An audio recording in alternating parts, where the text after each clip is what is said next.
আসসালামু আলাইকুম, সকলকে জুমার দিনের শুভেচ্ছা। দিন শেষে হিলফুল ফুতু সংগঠনকেই দাসকান্দি খালের কাজটা করতে হচ্ছে।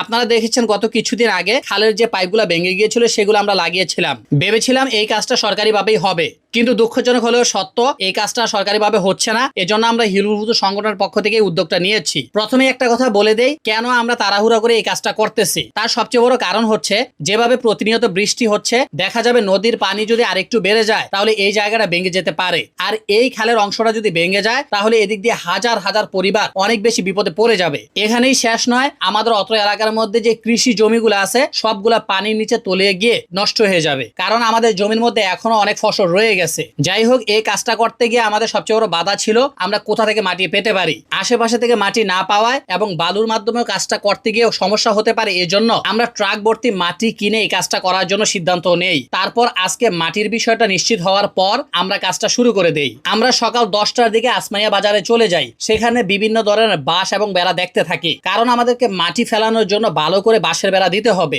আমরা বাজারের মধ্যে ঘুরে ঘুরে অনেক ধরনের বাঁশ দেখি। প্রথম দিকে যে বাঁশগুলো দেখেছিলাম সেগুলো যথেষ্ট ভালো ছিল না, আর এই জাতীয় মাটির চাপের মধ্যে যদি আমরা ভালো বাঁশ না দিতে পারি তাহলে দেখা যাবে এটা বেশি দিন টিকবে না। এজন্য আমরা অনেক যাচাই বাছাই করে এই বাঁশগুলোকে সিলেক্ট করি। এই প্রত্যেকটা বাঁশের জন্য আমাদেরকে 400 টাকা করে দিতে হয়। আমরা আস্তে আস্তে 60টা বাঁশ নেই, সেই সাথে বেড়া দেওয়ার জন্য 3টা বেড়া নেই এবং আরো 2টা চিকুন বাঁশ নেই মাঝামাঝি দেওয়ার জন্য।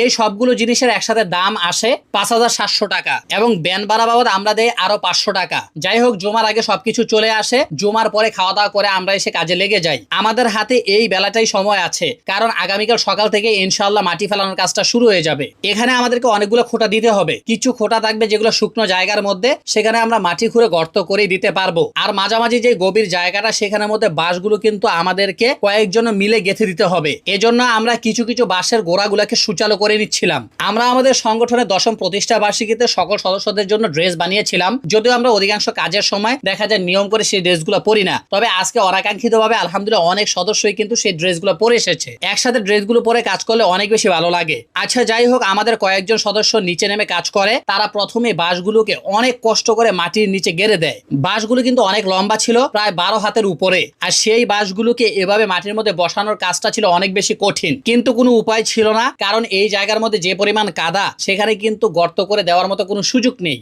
বাঁশগুলো বসানোর পরে সেগুলোর মাঝামাঝি আরো বাঁশ দিয়ে সেগুলোকে সুন্দরভাবে বেঁধে দেওয়া হয় এবং তারপরে আড়াআড়ি ভাবে 4টা বাঁশ দেওয়া হয়, যাতে করে মাটির দাগ কাটায় এগুলোর উপরে কোনো ধরনের প্রভাব ফেলতে না পারে। আর এখানে বাঁধার কাজে আমাদেরকে সহযোগিতা করতেছিলেন জাকির কাকা। আপনারা যারা আমাদের সাংগঠনিক কাজগুলো দেখেন অনেকে জাকির কাকাকে চিনেন। বয়স্কদের মধ্যে সবচেয়ে বেশি উনি আমাদেরকে কাজের মধ্যে সহযোগিতা করেন, আর ওনার কাছ থেকে আমরা আজকে শিখতে পেরেছি কিভাবে এই জাতীয়